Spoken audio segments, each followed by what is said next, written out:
20 years of excellence in cancer care. Mahatma Gandhi Cancer Hospital and Research Institute, Visakhapatnam.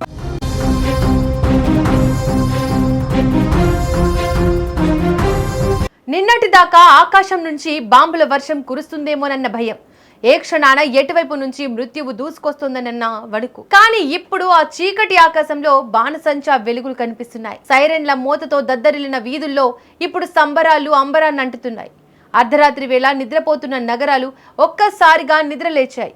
Iran రాజధాని టెహ్రాన్తో పాటు దేశంలోని ప్రధాన నగరాలన్నింటిలో లక్షలాది మంది ప్రజలు రోడ్ల మీదకు పోటెత్తారు. కారణం ప్రాణాలు దక్కాయన్న ఆనందం కాదు, అగ్రరాజ్యం అమెరికాను ఎదిరించి తమ దేశం విజయం సాధించిందన్న గర్వం. అవును, ఈ సీజ్ ఫైర్ ను ఇరాన్ ప్రజలు తమ దేశ చారిత్రక విజయంగా సెలబ్రేట్ చేసుకుంటున్నారు. ఆ సంబరాల వెనుక ఎంత పెయిన్ ఉందో, మరింత ఆత్మగౌరవం ఉందో అర్థమవుతోంది. రేపు ఉదయం తన బిడ్డ మీద క్షిపణి పడదు అని తెలిసిన ఒక తల్లి కళ్ళల్లో ఆనందం అది. ప్రపంచంలోనే అత్యంత శక్తివంతమైన దేశం తమ పీకల మీద కత్తి పెట్టినా తమ నాయకుడు, తమ సైన్యం ఏమాత్రం తల వంచకుండా ధైర్యంగా నిలబడ్డారన్న ఒక పౌరుడి గర్వం అది. డొనాల్డ్ ట్రంప్ విధించిన గడువు ముగియక ముందే కాల్పుల విరమణ ఒప్పందానికి అమెరికా దిగి రావడాన్ని ఇరాన్ ప్రజలు తమ విక్టరీగా భావిస్తున్నారు. ఆయుధ బలంలో అమెరికా ముందు తాము తక్కువే కావచ్చు, కానీ ఆత్మస్థైర్యంలో తాము ఎవరికి తీసిపోమని ఇరాన్ ఈ అర్ధరాత్రి సంబరాలతో ప్రపంచానికి చాటి చెబుతోంది.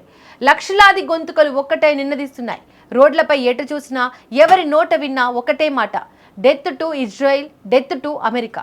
ఈ నినాదాలతో ఇరాన్ వీధులు దద్దరిల్లుతున్నాయి. ఈ స్లోగన్స్ వెనుక ఉన్నది కేవలం శత్రుత్వం మాత్రమే కాదు, ఇన్నాళ్లు తమ దేశంపై పడుతున్న ఆంక్షలు, తమను అణగదొక్కాలని చూసిన అగ్రరాజ్యాల అహంకారంపై ఇరాన్ ప్రజలు చూపిస్తున్న తిరుగుబాటు.